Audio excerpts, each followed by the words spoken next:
नमस्कार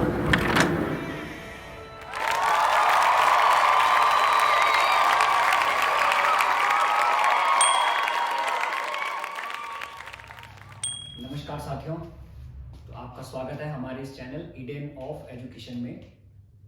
और आज हम स्टार्ट करने वाले हैं क्लास 12th फिजिक्स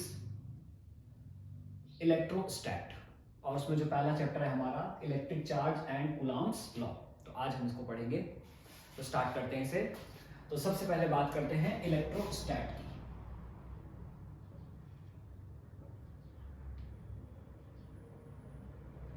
इलेक्ट्रोस्टैटिक या इलेक्ट्रोस्टैट्स,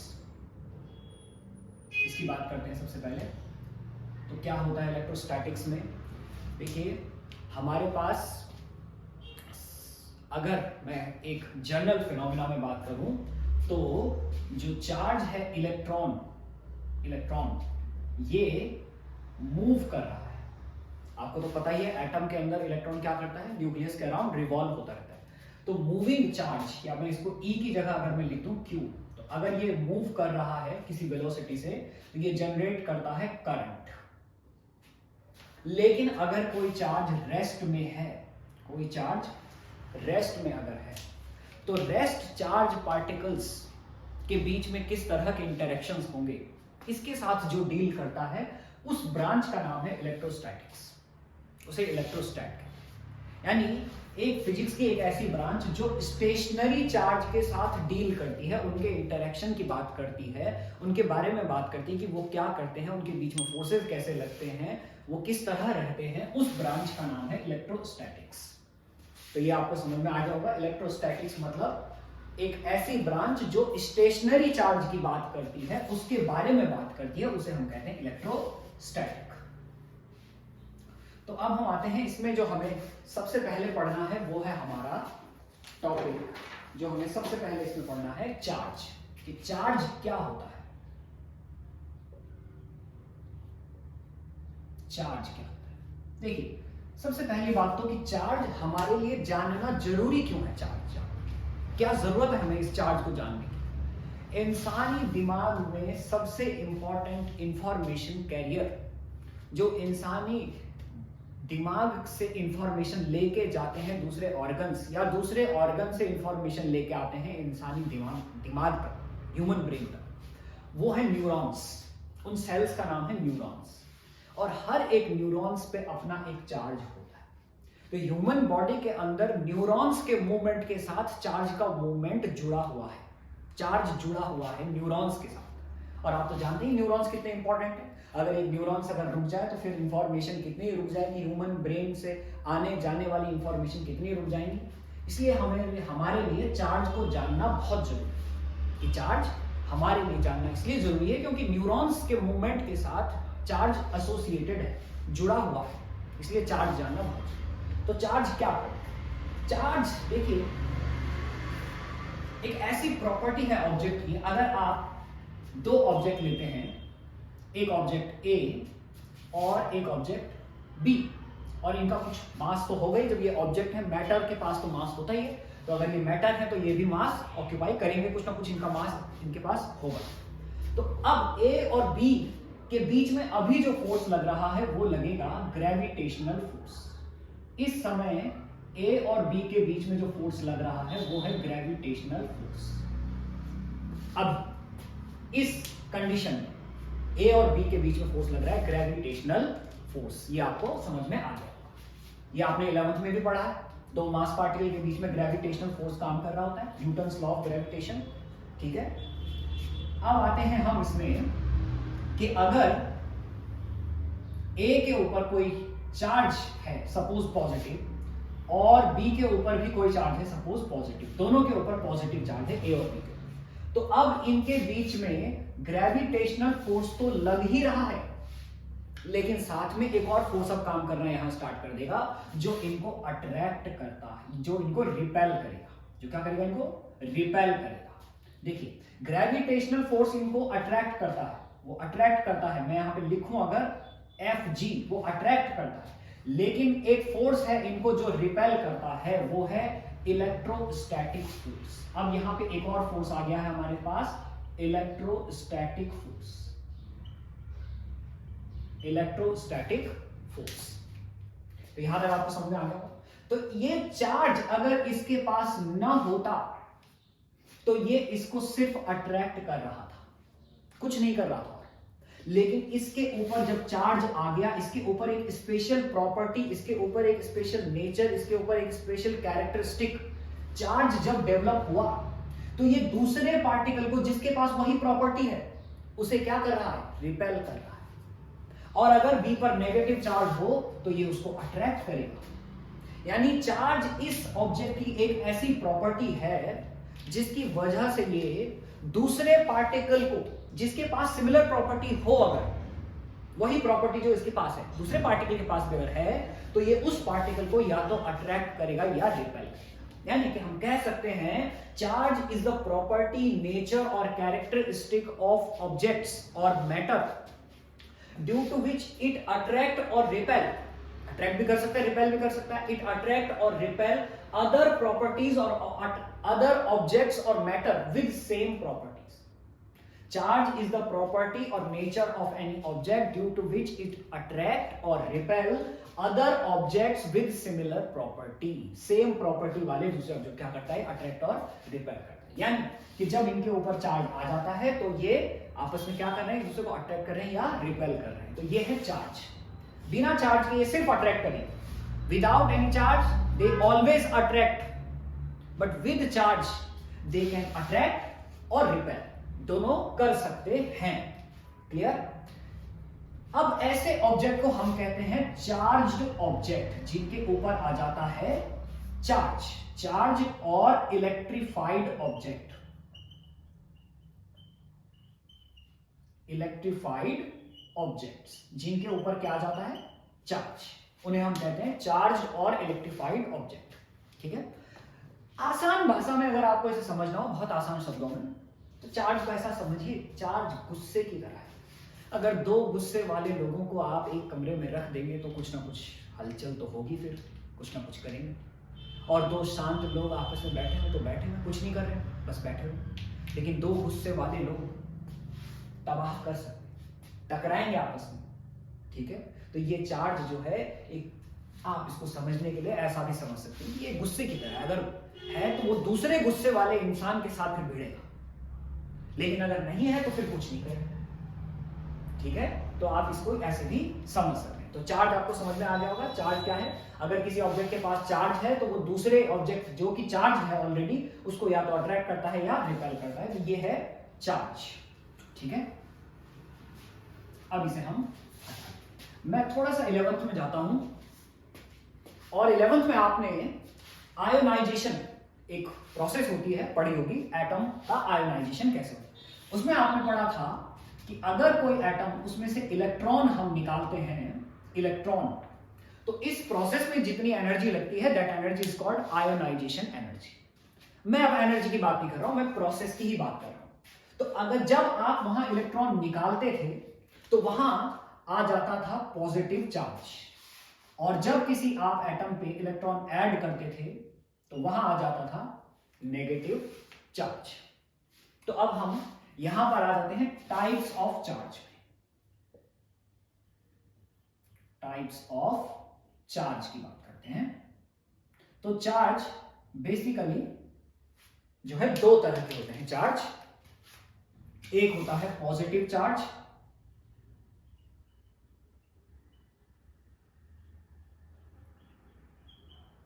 और दूसरा होता है नेगेटिव चार्ज।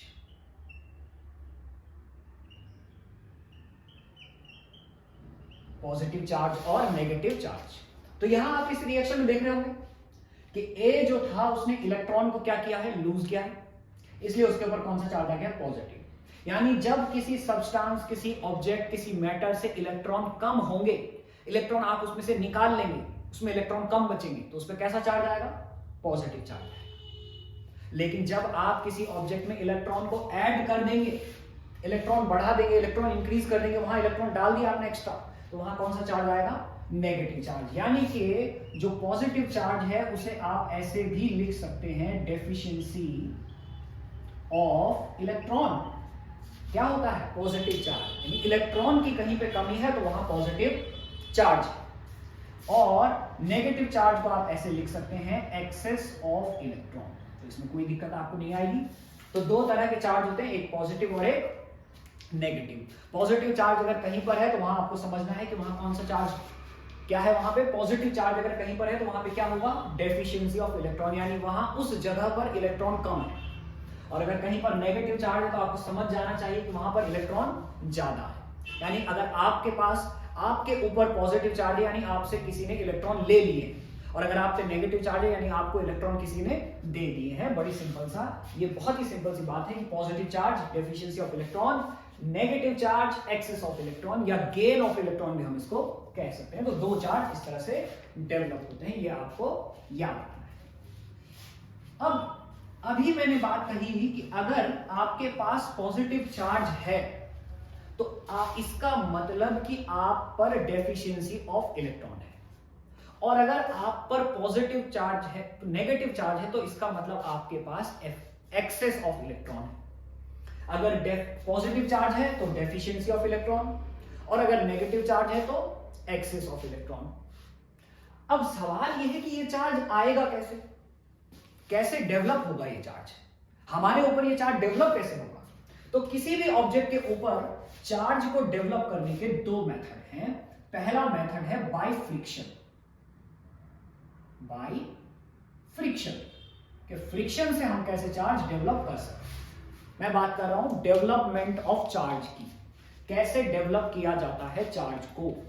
तो चार्ज को डेवलप करने का पहला तरीका है बाय फ्रिक्शन, कि ए और बी को आपस में आपने रब कर दिया। ए और बी को आपने आपस में क्या किया है, रब किया है। यहां पे आप इनको रब कर रहे हैं, और इस रबिंग के टाइम पर ए से कुछ इलेक्ट्रॉन बी में निकल के चले गए हैं।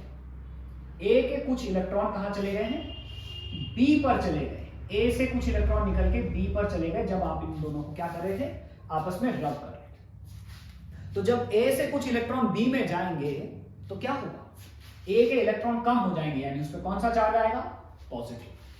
और जब बी पर वो इलेक्ट्रॉन गए हैं तो बी के इलेक्ट्रॉन बढ़ गए, तो यानी कौन सा चार्ज आएगा, नेगेटिव। तो इस तरह दो ऑब्जेक्ट को आपस में रब करने पर ट्रांसफर ऑफ इलेक्ट्रॉन की वजह से दोनों पर चार्ज डेवलप हो जाता है, एक पर पॉजिटिव और एक पर नेगेटिव। आप यहां पे देख पा रहे होंगे, ठीक है। तो ए से इलेक्ट्रॉन निकल के गए इसलिए उस पर पॉजिटिव चार्ज है, बी पर इलेक्ट्रॉन चले गए, उस पर ज्यादा हो गए इलेक्ट्रॉन, तो इसलिए उस पर कौन सा चार्ज आया, नेगेटिव। तो ये है फ्रिक्शन। दूसरा जो मेथड है वो है इलेक्ट्रिक इंडक्शन। Electric induction. तो इलेक्ट्रिक इंडक्शन में क्या होता है देखें। यूं समझिए आप कि एक शांत इंसान कहीं पे बैठा हुआ है और एक गुस्से वाला इंसान या एक इंसान जिसने आज ठान रखी है कि इसे परेशान करना है वहां पे। तो ये गुस्से वाला इंसान आ गया, एक शांत इंसान कहीं पे बैठा हुआ था आराम से, और एक गुस्से वाला इंसान कहीं से आ गया इधर,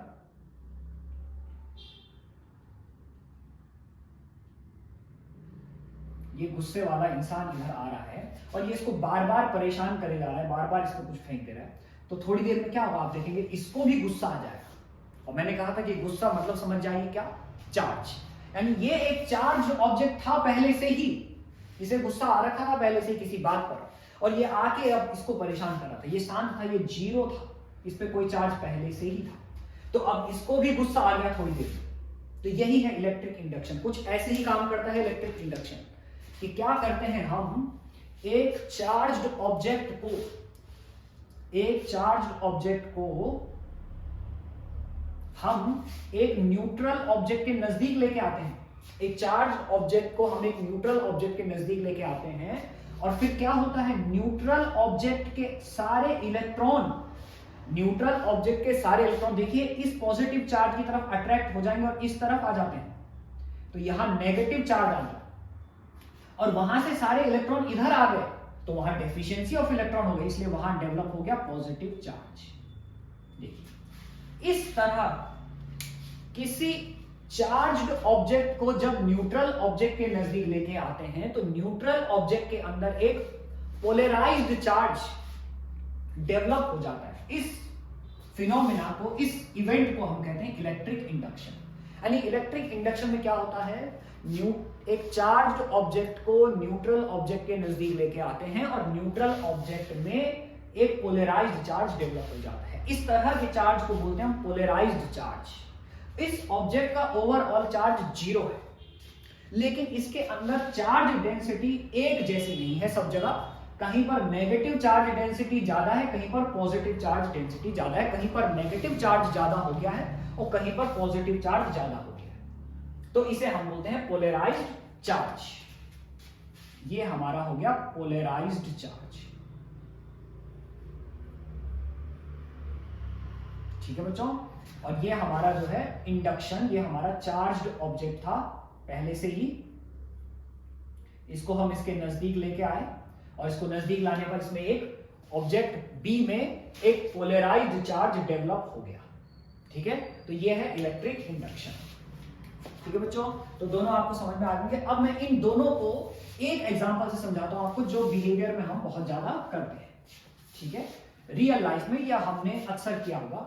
आपने देखा होगा क्लासरूम में कई बच्चे छोटा स्केल जो होता है ज्योमेट्री बॉक्स में जो आता है उसको ड्राई हेयर से रब करते हैं, और ड्राई हेयर से रब करने के बाद सपोज ये स्केल है हमारा, ग्लास रॉड है, स्केल है, या कॉम्ब को करते हैं हम, कई बार कॉम्ब पे भी हो जाता है। ठीक है, तो ये हमारा स्केल है, इसको हमने पहले ड्राई हेयर पे रब किया और ड्राई हेयर पे रब करने के बाद इस पर कोई चार्ज आ जाता है फ्रिक्शन की वजह से।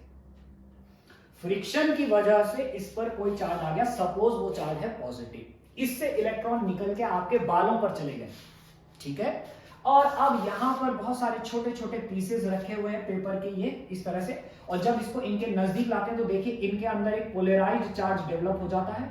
इस तरह से देखिए, इस तरह से देखिए ये, और अब जो है ये छोटे छोटे पेपर के पीसेस इस स्केल से चिपक जाते हैं। देखिए, तो यहां पे देखिए, जब आपने इस स्केल को अपने हेयर्स पे रब किया था तो फ्रिक्शन के जरिए, फ्रिक्शन की वजह से, इलेक्ट्रॉन ट्रांसफर होने की वजह से इस पर पॉजिटिव चार्ज आया।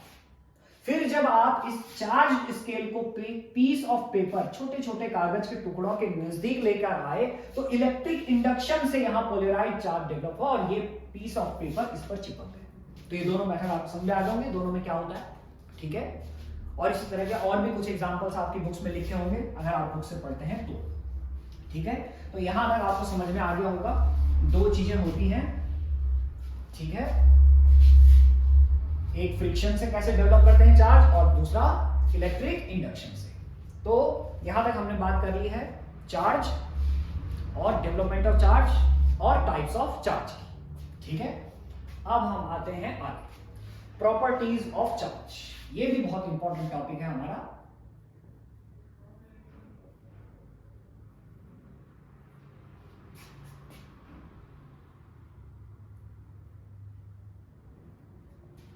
प्रॉपर्टीज ऑफ चार्ज, अब हम इसकी बात करेंगे, प्रॉपर्टीज ऑफ चार्ज क्या होती है।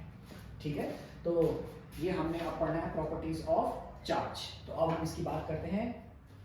देखिए, सबसे पहले जो होता है प्रॉपर्टीज ऑफ चार्ज में, उसमें हम बात करते हैं कि अगर दो ऑब्जेक्ट ए और बी दोनों पर अगर पॉजिटिव चार्ज, सेम चार्ज है या फिर नेगेटिव चार्ज है दोनों पर, तो इनके बीच में जो फोर्स लगेगा वो लगेगा रिपल्शन का। यानी कि सेम चार्ज है तो क्या करेंगे, रिपेल करेंगे, और अगर अपोजिट चार्ज है तो क्या करेंगे, अट्रैक्ट करेंगे। तो ये हमारी पहली प्रॉपर्टी हो गई, अट्रैक्शन और रिपल्शन। ठीक है, similar charge object attract, repel each other, and oppositely charged object attract each other. Okay, अब हम आगे बात करते हैं इसके आगे, कंजर्वेशन ऑफ चार्ज। दूसरी प्रॉपर्टी बच्चों इंपॉर्टेंट प्रॉपर्टी है कंजर्वेशन ऑफ चार्ज। ये क्या कहता है, कंजर्वेशन ऑफ चार्ज क्या कहता है? देखिए, ये कहता है कि चार्ज ना तो आप क्रिएट कर सकते हैं और ना आप डिस्ट्रॉय कर सकते हैं। तो फिर क्या कर सकते हैं, चार्ज कैसे आएगा? फिर चार्ज सिर्फ ट्रांसफर हो सकता है एक ऑब्जेक्ट से दूसरे ऑब्जेक्ट में। ठीक है, चार्ज को आप ना तो क्रिएट कर सकते हैं और ना ही चार्ज को आप क्या कर सकते हैं, डिस्ट्रॉय कर सकते हैं। चार्ज सिर्फ एक ऑब्जेक्ट से दूसरे ऑब्जेक्ट में ट्रांसफर किया जा सकता है, ठीक है। Charge can neither be created nor be destroyed, it only transfer from one object to another object. Clear? तो ये है कंजर्वेशन ऑफ चार्ज। मतलब आसान शब्दों में आप ऐसे याद रखिए, ना तो बना सकते हैं और ना मिटा सकते हैं, मतलब हमारे हाथ में कुछ नहीं है, ठीक है, और हमारे हाथ में वैसे भी कुछ नहीं है। तो चार्ज को ना तो बना सकते हैं और ना मिटा सकते हैं, इसको क्या कर सकते हैं हम सिर्फ ट्रांसफर कर सकते हैं एक ऑब्जेक्ट से दूसरे ऑब्जेक्ट, ठीक है। तो हम लोग कुछ नहीं कर सकते हैं चार्ज को लेके, हम क्या कर सकते हैं, सिर्फ चार्ज को अच्छे से पढ़ सकते हैं, और यही हमारा काम है, ठीक है। हम पढ़ा सकते हैं और आप अच्छे से पढ़ सकते हैं, तो यही हमारा काम है, यही हम कर सकते हैं और यही आपको करना भी है। तो कंजर्वेशन ऑफ चार्ज क्या है, ना तो आप इसे बना सकते हैं ना आप इसे मिटा सकते हैं, बस आप क्या कर सकते हैं, एक ऑब्जेक्ट से दूसरे ऑब्जेक्ट में इसे ट्रांसफर कर सकते हैं, ठीक है।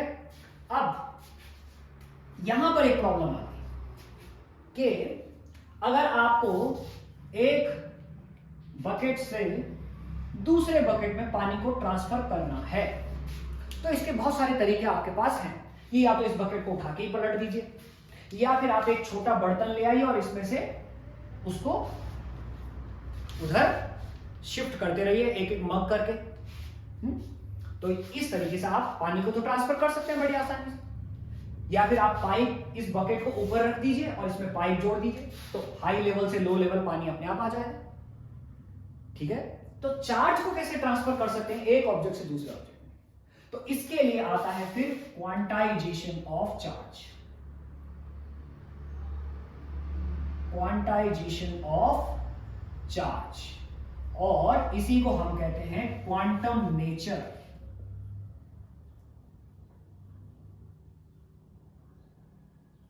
क्वांटम नेचर ऑफ चार्ज, इसी को कहते हैं हम quantum nature of charge. Quantization of charge और क्वांटम नेचर ऑफ चार्ज। जब चार्ज को एक ऑब्जेक्ट से दूसरे ऑब्जेक्ट में ट्रांसफर किया जाता है तो वो कैसे ट्रांसफर होता है, सवाल ये। तो ये कॉन्सेप्ट ये कहता है कि जब चार्ज एक ऑब्जेक्ट ए से ऑब्जेक्ट बी में ट्रांसफर होगा, तो ये ट्रांसफर होगा in the form of particle. As light travels from one place to another place in the form of particle, that is known as photon। जैसे light एक जगह से दूसरे जगह तक जाती है पार्टिकल की फॉर्म में, जिसे क्या कहते हैं, फोटोन, वैसे ही चार्ज एक ऑब्जेक्ट से दूसरे ऑब्जेक्ट तक ट्रेवल करता है या ट्रांसफर होता है एक ऑब्जेक्ट से दूसरे ऑब्जेक्ट में इन द फॉर्म ऑफ पार्टिकल। तो अब उस पार्टिकल को क्या कहते हैं भाई, तो उस पार्टिकल को कहते हैं हम इलेक्ट्रॉन। यानी कि जब एक ऑब्जेक्ट ए से बी में चार्ज ट्रांसफर होता है तो वो इलेक्ट्रॉन की फॉर्म में ट्रांसफर होता है, इलेक्ट्रॉन की फॉर्म में। इलेक्ट्रॉन इज द पार्टिकल, यानी इस ऑब्जेक्ट पर डेवलप होने वाला चार्ज इलेक्ट्रॉन के ट्रांसफर से डेवलप होगा, और इस ऑब्जेक्ट पर डेवलप होने वाला चार्ज वो भी इलेक्ट्रॉन के ट्रांसफर से डेवलप होगा।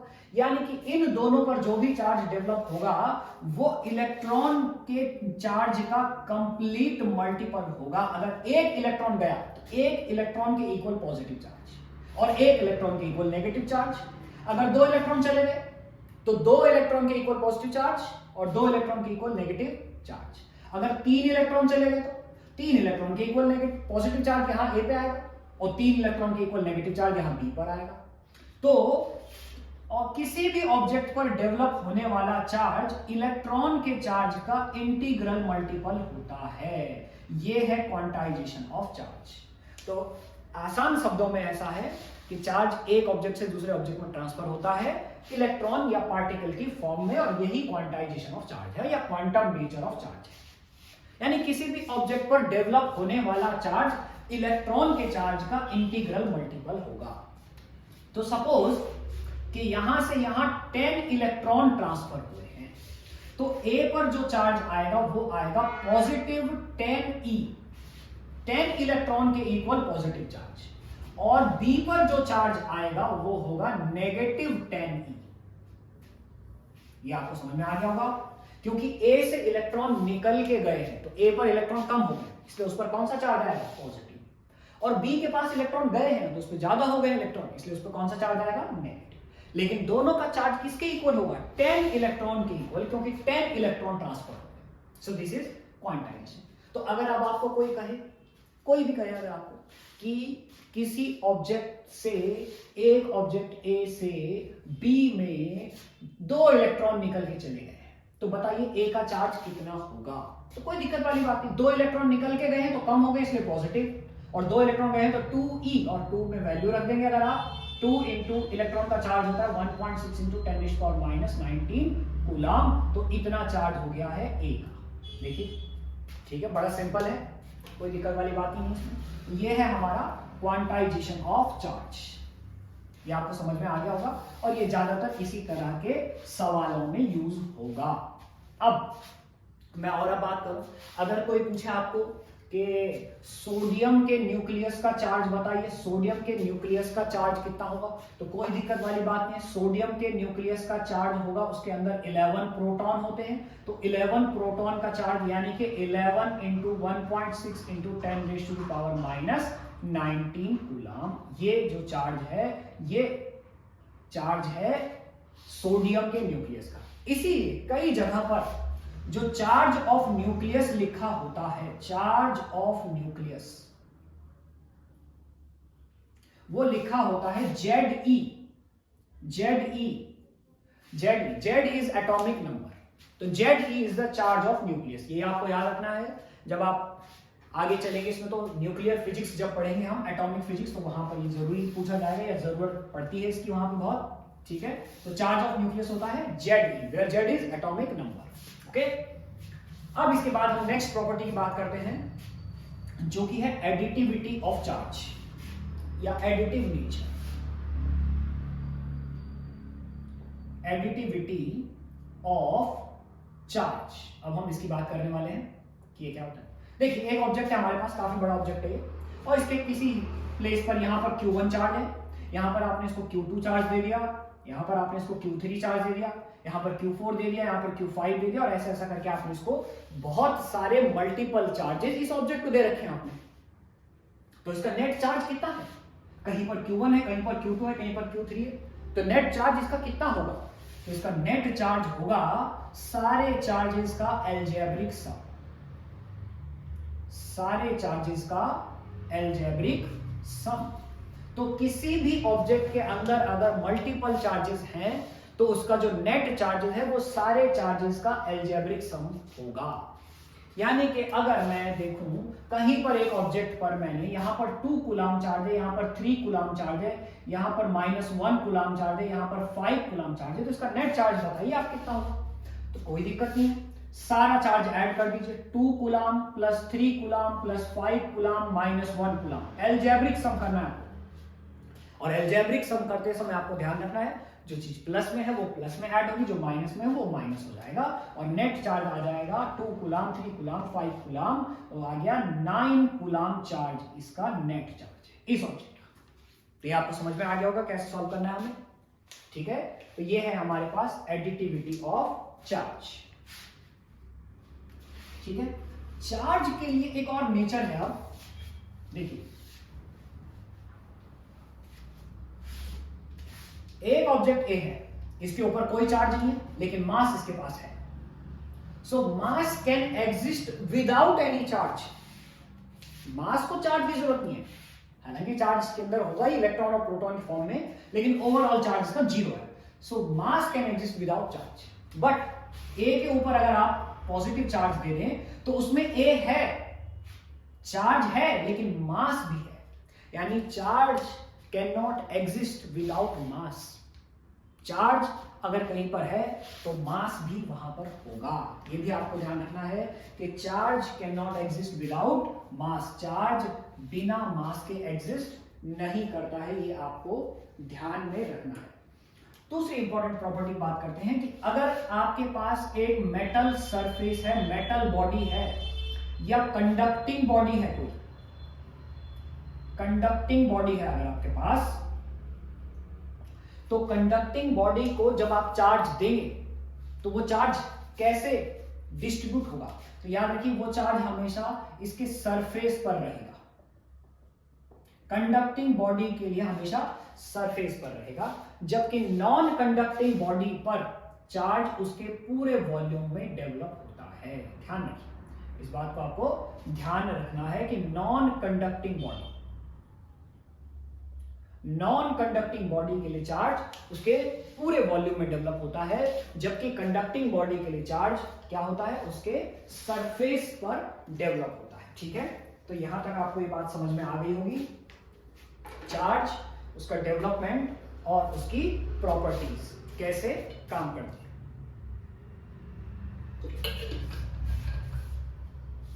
चलिए थोड़ा सा और आगे बात करते हैं। देखिए यूनिट की बात करते हैं हम, चार्ज का यूनिट। तो चार्ज का यूनिट कूलम के नाम पर ही पड़ा हुआ है, कूलम चार्ज का यूनिट होता है। ठीक है, और जो इसका डायमेंशनल फॉर्मूला है उसकी बात करते हैं। डायमेंशन क्या होते हैं चार्ज की, तो आपने करंट इलेक्ट्रिसिटी का फॉर्मूला पढ़ा होगा, करंट का Q अपॉन T। तो यहां से Q इज इक्वल टू आ जाता है I इंटू टी, और इसी से हम निकालेंगे इसका डायमेंशन फॉर्मूला AT। ठीक है, तो ये चार्ज का डायमेंशन होता है AT और यूनिट इसका होता है कूलम। ठीक है जी, अब आते हैं हम, मैं यहाँ पे याद रखना है आपको, इलेक्ट्रॉन का जो चार्ज है वो होता है -1.6 इंटू 10⁻⁻19 कूलम, और अगर सिर्फ मैग्नीट्यूड की बात करते हैं तो 1.6 इंटू 10⁻⁻19 कूलम वो होता है। प्रोटॉन का जो चार्ज है वो होता है +1.6 इंटू 10⁻⁻19 कूलम, ये आपको ध्यान रखना है। ठीक है, अब देखिए अगर आपसे कोई पूछे कि एक ऑब्जेक्ट ए पर 1 कूलम पॉजिटिव चार्ज है, तो बताइए इसने कितने इलेक्ट्रॉन लूज किए हैं, कितने इलेक्ट्रॉन का लॉस इसको हुआ है, आपको वो बताना है। कोई दिक्कत नहीं है, तो ऐसे सवालों को हम यूज करते हैं क्वांटाइजेशन ऑफ चार्ज। ठीक है, इस सवाल को करने के लिए हम यूज करेंगे क्वांटाइजेशन ऑफ चार्ज। तो क्वांटाइजेशन ऑफ चार्ज देखिए, इसमें +1 कूलम का चार्ज है, तो 1 कूलम एन 1.6 इंटू 10⁻⁻19। तो अब आपको n निकालना है, इसको उतना ही लॉस हुआ है 1.6 इंटू 10⁻⁻19 कूलम। तो ये n आप यहां से सॉल्व करके निकाल लीजिए, इतना इलेक्ट्रॉन का लॉस इस A को हुआ है ताकि इस पर पॉजिटिव चार्ज 1 कूलम डेवलप हो। ठीक है, तो ये सवाल आपको इस तरह से करना है।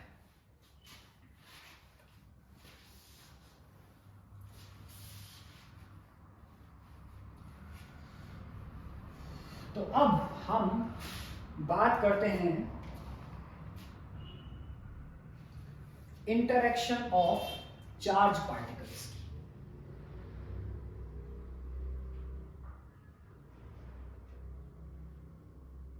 इंटरेक्शन ऑफ चार्ज पार्टिकल्स, क्या इंटरेक्शन उनके बीच में होता है।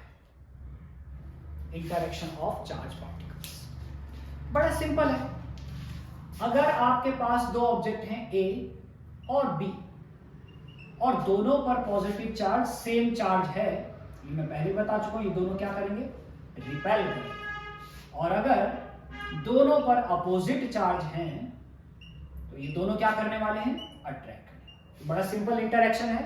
अगर दोनों ऑब्जेक्ट पर सेम चार्ज है तो वो दोनों क्या करेंगे, रिपेल करेंगे, और अगर दोनों पर अपोजिट चार्जेस हैं तो वो दोनों क्या करेंगे, अट्रैक्ट करेंगे। ठीक है, अब पॉइंट समझिए आप, अट्रैक्शन एंड रिपल्शन दोनों एक तरह के फोर्सेस हैं।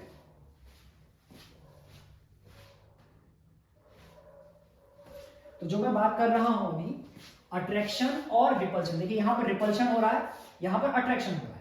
सो अट्रैक्शन एंड रिपल्शन दोनों क्या है, फोर्स है। यानी कि सेम चार्ज पर रिपल्शन फोर्स लगाता है, रिपल्सिव फोर्स लगाता है, और अपोजिट चार्ज पर अट्रैक्टिव फोर्स लगता है।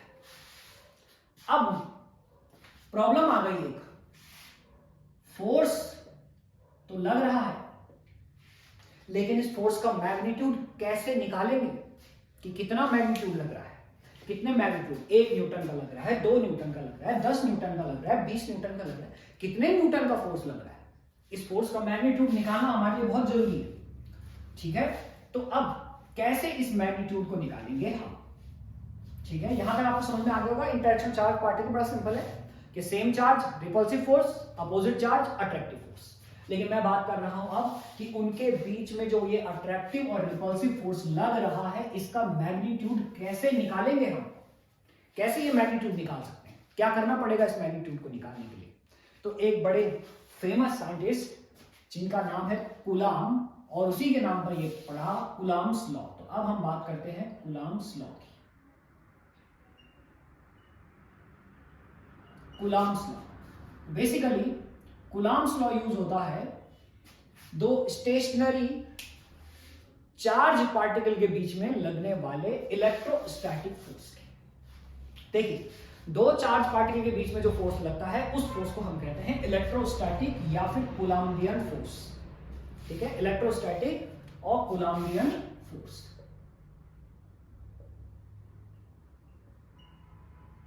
इलेक्ट्रोस्टैटिक और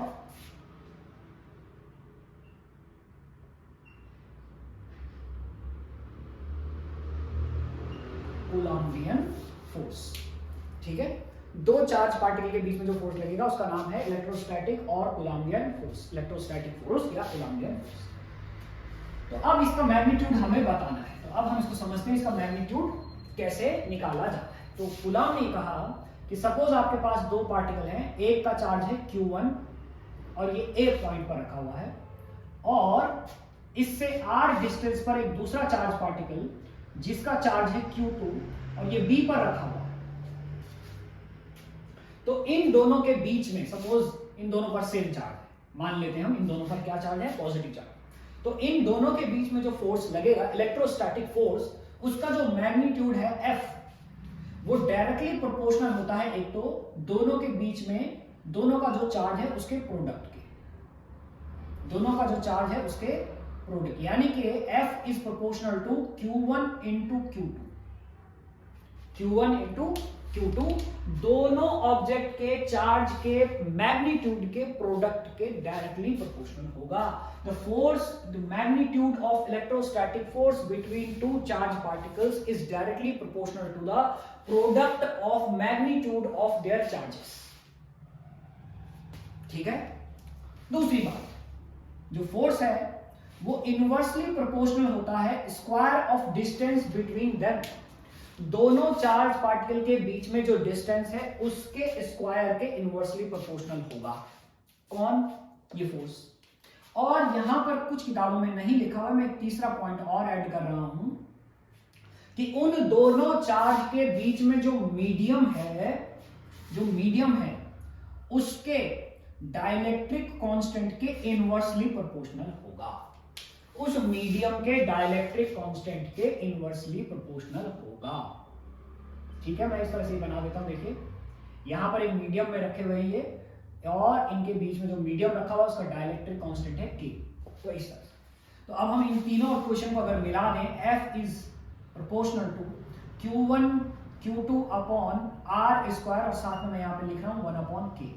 तो F इज इक्वल टू, एक कांस्टेंट हम यूज करते हैं 1 अपॉन 4 पाई एप्सिलॉन नॉट, साथ में K यहां पे आ गया, Q1 Q2 upon R square. तो ये है magnitude of force between two charge particles according to Coulomb's law. तो कूलम्ब्स लॉ के अकॉर्डिंग दो चार्ज पार्टिकल के बीच में जो इलेक्ट्रोस्टैटिक फोर्स है उसका मैग्नीट्यूड दोनों चार्ज के मैग्नीट्यूड के प्रोडक्ट के प्रोपोर्शनल होगा, इनवर्सली प्रोपोर्शनल होगा स्क्वायर ऑफ डिस्टेंस के, और इनवर्सली प्रोपोर्शनल होगा dielectric constant of the medium present between them.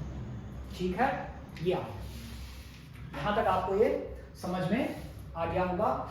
ठीक है, अब यहां पर मैं आपको बता देता हूं कि K इसे हम बोलते हैं डाइलेक्ट्रिक कांस्टेंट, डाइलेक्ट्रिक कांस्टेंट, और एप्सिलॉन नॉट को हम कहते हैं परमिटिविटी ऑफ फ्री स्पेस।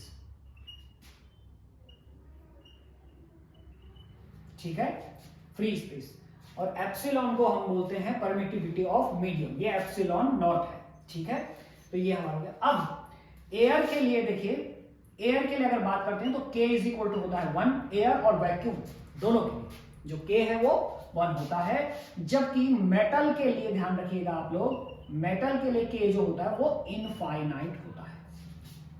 ठीक है, डाइलेक्ट्रिक कांस्टेंट मेटल के लिए कितना होता है? इनफाइनाइट होता है।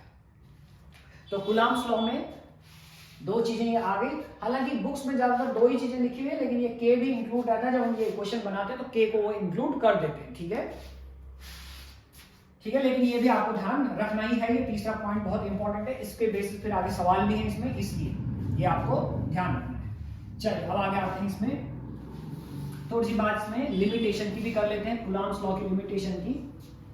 देखिए कूलॉम्स लॉ उन डिस्टेंस के लिए ज्यादा एप्लीकेबल होता है जो न्यूक्लियर डिस्टेंसेस से बड़ी है, उनके लिए ज्यादा। बहुत लार्ज डिस्टेंस के लिए भी एप्लीकेबल नहीं है, पहली बात तो मैं बता दूं, क्योंकि चार्ज बहुत ज्यादा दूर अगर रखे हुए एक दूसरे से, कूलॉम्स लॉ एग्जिस्ट नहीं करेगा वहां पे फोर्स एग्जिस्ट करता नहीं है ज्यादा इतना इफेक्टिवली। ठीक है, तो बहुत लार्ज डिस्टेंस यानी कि जैसे दो प्लैनेट्स के बीच की बात कर रहे हैं तो वहां ये एग्जिस्ट नहीं करेगा।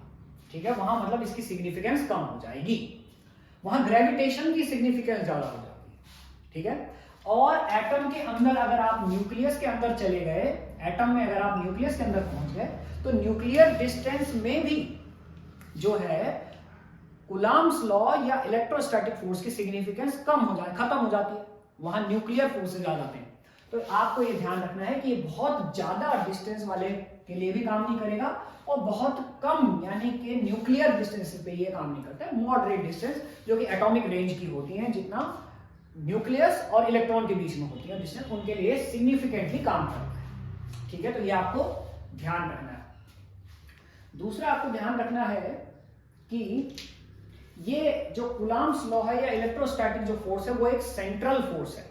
सेंट्रल फोर्स उन फोर्सेस को बोलते हैं बच्चों जो एक पॉइंट ऑफ ओरिजिन की तरफ डायरेक्टेड रहते हैं या उससे बाहर की तरफ डायरेक्टेड रहते हैं, टुवर्ड्स द पॉइंट और away from the point directed रहते हैं। ऐसे फोर्सेस को हम सेंट्रल फोर्स कहते हैं। ठीक है, और इलेक्ट्रोस्टैटिक फोर्स एक कंजर्वेटिव फोर्स भी है, जैसे ग्रेविटेशनल फोर्स एक कंजर्वेटिव फोर्स है। कंजर्वेटिव फोर्स का मतलब कि उस फोर्स के अपोजिट अगेंस्ट या फिर उस फोर्स से होने वाला जो वर्क डन है वो हमेशा इनिशियल और फाइनल पोजीशन पर डिपेंड करता है, पाथ पर डिपेंड नहीं करता है। ठीक है, तो ये कंजर्वेटिव नेचर है उसका, वहां पाथ से कोई लेना देना नहीं है, रास्ता कैसा इससे कोई फर्क नहीं पड़ता है, बस इनिशियल और फाइनल पोजीशन पर वो डिपेंड करता है। किसका? कंजर्वेटिव फोर्स का वर्क डन। कंजर्वेटिव फोर्स का वर्क डन या अगेंस्ट द कंजर्वेटिव फोर्स होने वाला वर्क डन वो सिर्फ इनिशियल और फाइनल पोजीशन पर ही डिपेंड करता है। तो ये तो बात हो गई कूलॉम्स लॉ की कि आप किस तरह निकालेंगे। ठीक है, अब आगे आते हैं। देखिए यहां पे अभी हमने एक टर्म यूज करी परमिटिविटी, मैं यहां पे लिख रहा हूं परमिटिविटी।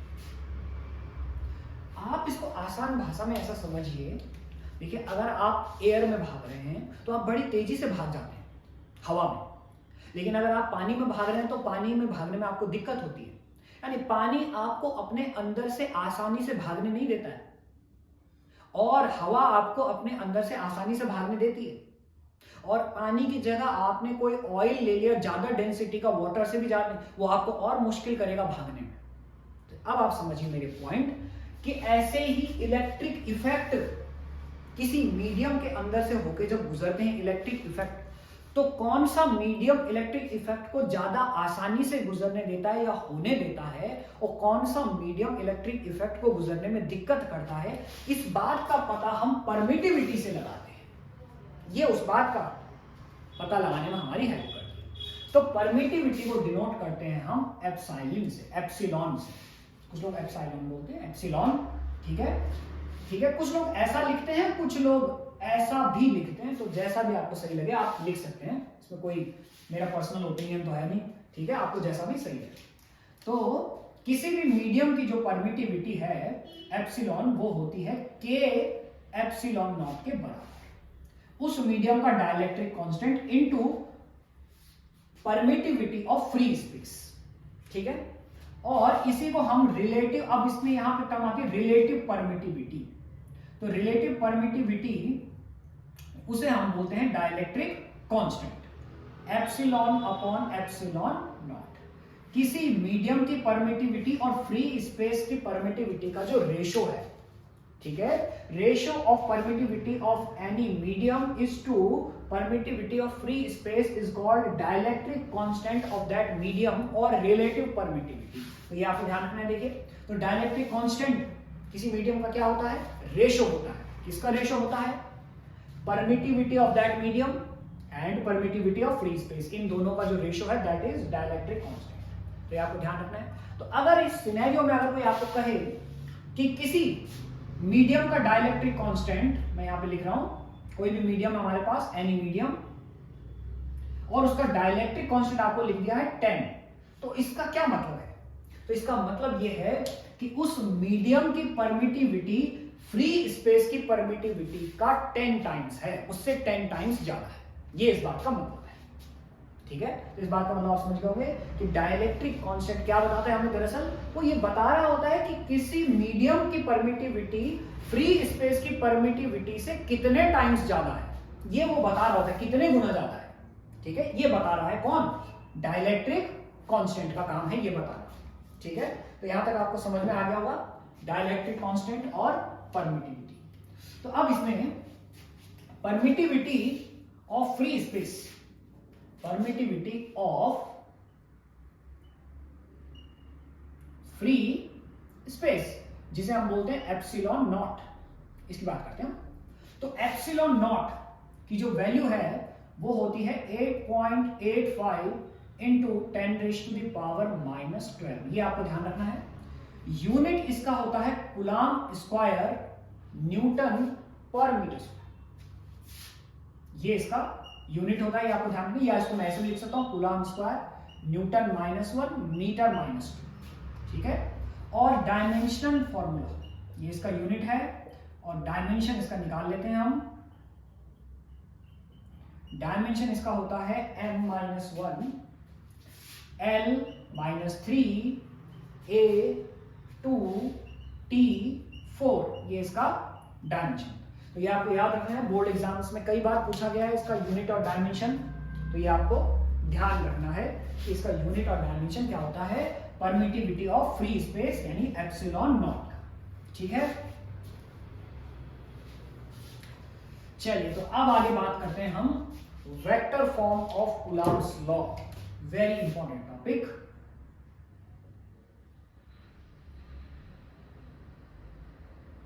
वेक्टर फॉर्म ऑफ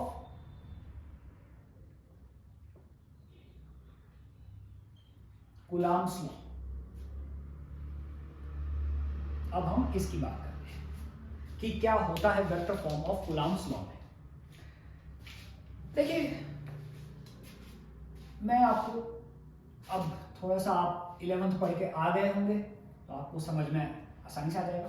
ये हमारे पास एक पॉइंट है जिसका पोजीशन वेक्टर है वेक्टर r1, और ये दूसरा पॉइंट है हमारे पास जिसका पोजीशन वेक्टर है वेक्टर r2, और यहां पर एक चार्ज पार्टिकल रखा हुआ है जिसका चार्ज है q1, और यहां पर एक चार्ज पार्टिकल रखा हुआ है जिसका चार्ज है q2, और यहां से यहां का जो पोजीशन डिस्प्लेसमेंट वेक्टर जो है वो है r, यानी कि इन दोनों के बीच की जो डिस्टेंस है वो है r। तो ये रखा हुआ है a पर और ये रखा हुआ है b पर। अब इस पर ये प्लस चार्ज है और इस पर ये माइनस चार्ज है। देखिए, तो अब आप समझने की कोशिश करिए कि जो a पर जो फोर्स लग रहा है वो इधर की तरफ लग रहा है, इसका मैं नाम डाल रहा हूं FAB, और b पर जो फोर्स लग रहा है वो इस तरफ लग रहा है, इसका मैं नाम डाल रहा हूं FBA। देखिए, ठीक है। तो अब मैं सबसे पहले क्या करता हूं, FAB की वैल्यू निकालता हूं। FAB, ठीक है, force on B by A, sorry, force on A by B। B जो फोर्स A पर लगा रहा है वो है FAB। तो उसका मैग्नीट्यूड अगर आपको निकालना है तो मैग्नीट्यूड निकालने के लिए क्या करेंगे आप? Coulomb's law. और कूलम्ब्स लॉ क्या कहता है? 1/4 पाई एप्सिलॉन नॉट के Q1 Q2 दोनों का मैग्नीट्यूड डिवाइड बाय दोनों के बीच की डिस्टेंस r स्क्वायर। ये तो मैग्नीट्यूड आ गया। Force is a vector quantity, उसके लिए डायरेक्शन भी चाहिए। तो डायरेक्शन कैसे निकालेंगे? तो इस तरफ डायरेक्ट है A से B की तरफ, तो यहां पे हम एक यूनिट वेक्टर यूज कर रहे हैं। देखिए AB, ये आपको समझ में आ गया होगा। आर कैप ए बी, यानी ए से बी की तरफ डायरेक्टेड है। अब ऐसे ही मैं निकाल रहा हूं दूसरा, force on B by A, F B A, इसकी वैल्यू एफ बी, और उसका जो मैग्नीट्यूड है वो है 1/4πε0 के Q1 Q2 R स्क्वायर। ये तो मैग्नीट्यूड आया, डायरेक्शन अब वो B से A की तरफ है, तो R cap B to A। देखिए यूनिट वेक्टर का काम होता है डायरेक्शन बताना वेक्टर क्वांटिटीज की, ये यूनिट वेक्टर का काम है एक, कि वो वेक्टर क्वांटिटीज की डायरेक्शन।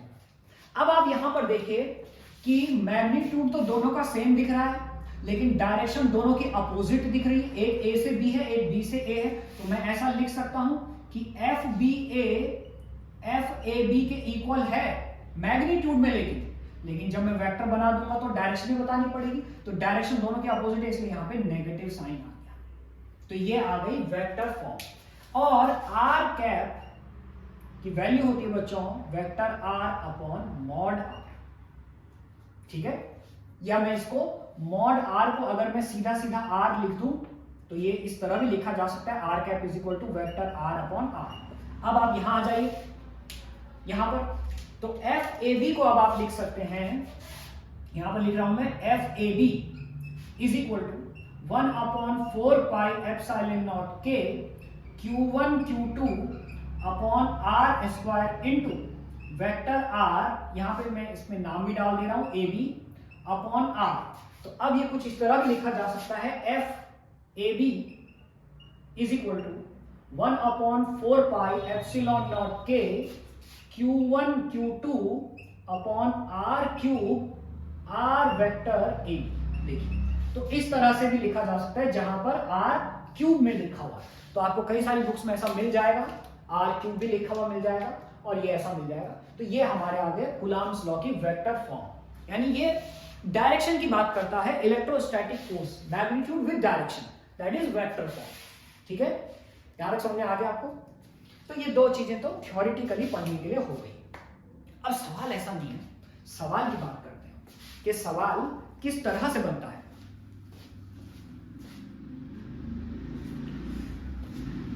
तो अब हम आ जाते हैं कूलम्ब्स लॉ के कुछ छोटी मोटी प्रॉब्लम्स की बात करते हैं। थोड़ा सा ये आपने नोट कर लिया होगा।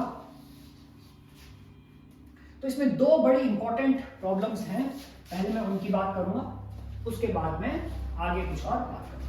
पहले बात करते हैं फोर्स, मैं चार्ज की बात कर रहा हूं। देखिए इलेक्ट्रोस्टैटिक फोर्स की बात हो रही है। अब मैं इलेक्ट्रोस्टैटिक बार बार नहीं लिखूंगा, बस मैं फोर्स लिख रहा हूं। Force on two charge particles,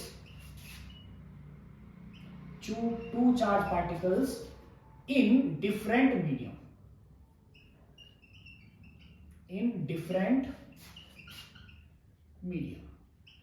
दो अलग अलग मीडियम में फोर्स कैसे काम करता है। देखिए हमारे पास दो चार्ज पार्टिकल्स हैं, एक का चार्ज है Q1 और दूसरे का चार्ज है Q2, और ये अभी मैंने एक मीडियम में रखे हुए जिसका डाइलेक्ट्रिक कांस्टेंट है K1।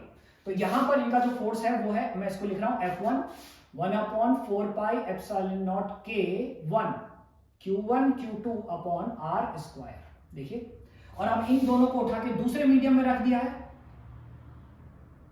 दोनों को उठा के दूसरे मीडियम में रख दिया। चार्ज सेम है Q1 Q2, डिस्टेंस सेम है R, लेकिन मीडियम का डाइलेक्ट्रिक कांस्टेंट बदल गया, K2 हो गया है। तो अब फोर्स हो जाएगा F2 1/4πε0 K2 Q1 Q2 upon R square. दोनों को डिवाइड कर देते हैं, F2 अपॉन F1 कर देते हैं, तो ये आ जाएगा K1 अपॉन K2। देखिए तो बस, अब आपको कोई कहे कि दो चार्ज पार्टिकल के बीच में एयर में जो फोर्स है वो 10 न्यूटन है। एयर में कितना फोर्स लग रहा है? 10 न्यूटन। बताइए कि in liquid of dielectric constant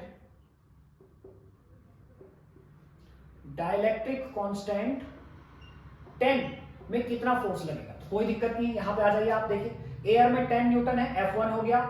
दूसरे मीडियम में फोर्स निकालना है, F2 वो निकालना है। K1 की वैल्यू एयर के लिए आपको पता है 1 होती है, K2 की वैल्यू वो आपको दे रखी है कितनी? 10। तो बस आप कर दीजिए, क्या करना है, F2 वो निकालना है, F1 वो 10 हो गया, K1 की वैल्यू 1 हो गई, K2 की वैल्यू 10 हो गई, 10 से 10 कैंसिल हो गया, F2 इज इक्वल टू हो गया 1 न्यूटन। यानी कि एयर में अगर 10 न्यूटन का फोर्स लग रहा है तो 10 डाइलेक्ट्रिक कांस्टेंट वाले मीडियम में 1 न्यूटन का फोर्स उनके बीच में लगेगा। बहुत सिंपल है। तो ये इसकी प्रॉब्लम इस तरह से पूछी जाती है और ये इस तरह से हम फॉर्मूला जनरेट करते हैं। This the formula. ठीक है, अब आगे बात करते हैं दूसरी बात। दूसरी बात जो है वो बात बहुत इंपॉर्टेंट है और उसका हम कई जगह इस्तेमाल भी करेंगे। अगर कोई एक चार्ज अलग अलग चार्जेस के साथ रखा हुआ है इस तरह से देखिए, और यहां से यहां तक की डिस्टेंस है R1, यहां से यहां तक की डिस्टेंस है R2, यहां से यहां तक की डिस्टेंस है R3, और ये चार्ज है Q1, ये चार्ज है Q2, ये चार्ज है Q3 और ये चार्ज है Q0। तो ये वाला चार्ज इस पर फोर्स लगा रहा है देखिए F1, ये वाला चार्ज इस पर फोर्स लगा रहा है देखिए F3, और ये वाला चार्ज इस पर फोर्स लगा रहा है देखिए F2। तो अब इस Q0 पर नेट फोर्स कितना लगेगा, तो इसे हम कहते हैं principle of superposition. Principle of superposition की बात मैं कर रहा हूं। प्रिंसिपल ऑफ सुपरपोजिशन ये कहता है कि अगर किसी पार्टिकल पर अलग अलग फोर्सेस काम कर रहे हैं तो उस पार्टिकल पे जो नेट फोर्स है वो सारे फोर्सेस के वेक्टर सम के इक्वल होगा। यानी कि F net is equal to vector F1 plus vector F2 plus vector F3। अब यानी कि क्या मतलब इसका, यहां पर आपको सिर्फ मैग्नीट्यूड ध्यान में नहीं रखना है, यहां पर आपको डायरेक्शन भी ध्यान में रखनी है। डायरेक्शन का भी बड़ा इंपॉर्टेंट रोल है। यानी कि अगर F1 इस तरफ लग रहा है और F2 अगर इस तरफ लग रहा है तो देखिए दोनों फोर्स माइनस होंगे, F1 माइनस F2। और अगर F1 इस तरफ लग रहा है और F2 भी इसी तरफ लग रहा है तो दोनों फोर्स ऐड हो जाएंगे, F1 प्लस F2। और अगर F1 इस तरफ लग रहा है और F2 इस तरफ लग रहा है और दोनों के बीच का एंगल थीटा है तो तब F इज इक्वल टू होगा under root F1 square F2 square 2 F1 F2 cos theta. ये आपको ध्यान में रखना है और यही प्रिंसिपल ऑफ सुपरपोजिशन है। तो ज्यादातर 12th में ये दो ही फोर्सेस की बात करते हैं, तो दो फोर्सेस में ध्यान रखिए, अगर उनके बीच का एंगल थीटा है तो आपको इस तरह से फोर्स निकालना है। एक प्रॉब्लम इसकी बड़ी पॉपुलर है, मैं बता देता हूं आपको, ये एनसीईआरटी में भी देखने को मिल जाएगी कि इस तरह का एक ट्राइंगल है और यहाँ पर एक चार्ज रखा हुआ है Q1, यहाँ पर एक चार्ज रखा हुआ है Q2 और यहाँ पर एक चार्ज रखा हुआ है Q3। तो बताइए नेट फोर्स Q3 पर कितना होगा। कोई दिक्कत नहीं है, इधर बना दीजिए आप F2, इधर बना दीजिए आप F1। देखिए, और अब ये जो एंगल ये होगा वही एंगल ये भी होगा। तो सपोज ये एक इक्विलैटरल ट्राइंगल है तो ये वाला एंगल हो गया 60 डिग्री, तो ये वाला एंगल भी हो गया 60 डिग्री। तो F इज इक्वल टू हो जाएगा under root F1 square F2 square 2F1 F2 cos 60 degree. अब आप कहेंगे F1 और F2 कहां से मिलेगा, तो F1 और F2 के लिए मैं बता देता हूं आपको। अगर ये वाले डिस्टेंस R1 है, ये वाले डिस्टेंस R2 है, तो F1 इज इक्वल टू देखिए ये हो जाएगा 1/4 पाई एप्सिलॉन नॉट के Q1 Q3 upon R1 square. यहां पे वैल्यू दे रखी होगी आपको, Q1 Q3 दे रखा होगा, रख के आप F1 निकाल सकते हैं। ठीक है, और F2 इज इक्वल टू हो जाएगा फिर इसी तरह 1/4 पाई एप्सिलॉन नॉट के Q2 Q3 upon R2 square. देखिए, और अब आप वहां वैल्यू रख के F1 F2 निकाल सकते हैं, उसके बाद यहां रख लीजिए और आपको नेट फोर्स Q3 का मिल जाएगा। ठीक है बच्चों, तो ये इस तरह की प्रॉब्लम्स कूलॉम्स लॉ में बहुत पूछी जाती हैं और ये आपको ध्यान रखना है। ठीक है, तो यहां तक हमारा ये पार्ट कंप्लीट हो गया है। ठीक है बच्चों, इसका इलेक्ट्रिक चार्ज और कूलॉम्स लॉ का। अब कई बार ऐसा पूछ लिया जाता है कि ग्रेविटेशनल फोर्स और इलेक्ट्रोस्टैटिक फोर्स का कंपैरिजन आप बताइए। तो कंपैरिजन बहुत आसान है। देखिए, ग्रेविटेशनल फोर्स मास पे डिपेंड करते हैं और इलेक्ट्रोस्टैटिक फोर्स चार्ज पे डिपेंड करते हैं। पहला कंपैरिजन तो यही है। दूसरा कंपैरिजन ये है कि जो ग्रेविटेशनल फोर्स है ये हमेशा अट्रैक्टिव होते हैं, मास हमेशा अट्रैक्ट करता है, वो ऑलवेज अट्रैक्टिव। Gravitational force. लेकिन इलेक्ट्रोस्टैटिक फोर्स तो अगर सेम चार्ज है तो रिपल्सिव है, और अगर अपोजिट चार्ज है तो अट्रैक्टिव है, यानी कि वो अट्रैक्टिव भी हो सकता है और रिपल्सिव भी हो सकता है। कौन? इलेक्ट्रोस्टैटिक फोर्स, ठीक है। लेकिन ग्रेविटेशनल हमेशा अट्रैक्टिव। ग्रेविटेशनल फोर्स जो है लॉन्ग रेंज के लिए ज्यादा एग्जिस्टेंस में रहते हैं, जबकि इलेक्ट्रोस्टैटिक फोर्स छोटी रेंज, शॉर्ट रेंज के लिए ज्यादा, लेकिन बहुत छोटी भी नहीं, न्यूक्लियर डिस्टेंसेस के लिए नहीं, लेकिन एक मॉडरेट रेंज के लिए वो एग्जिस्ट करते हैं और ठीक ठाक काम करते हैं। तो ये इनका कंपैरिजन हो गया, ठीक है। और ध्यान रखिए कि इलेक्ट्रोस्टैटिक फोर्स एक सेम डिस्टेंस के लिए ग्रेविटेशनल फोर्स से ज्यादा स्ट्रॉन्गर होगा। ग्रेविटेशनल फोर्स सबसे वीकेस्ट फोर्स है फंडामेंटल फोर्सेस में, ठीक है बच्चों। तो यहां तक जो है आपको समझ में आ गया होगा।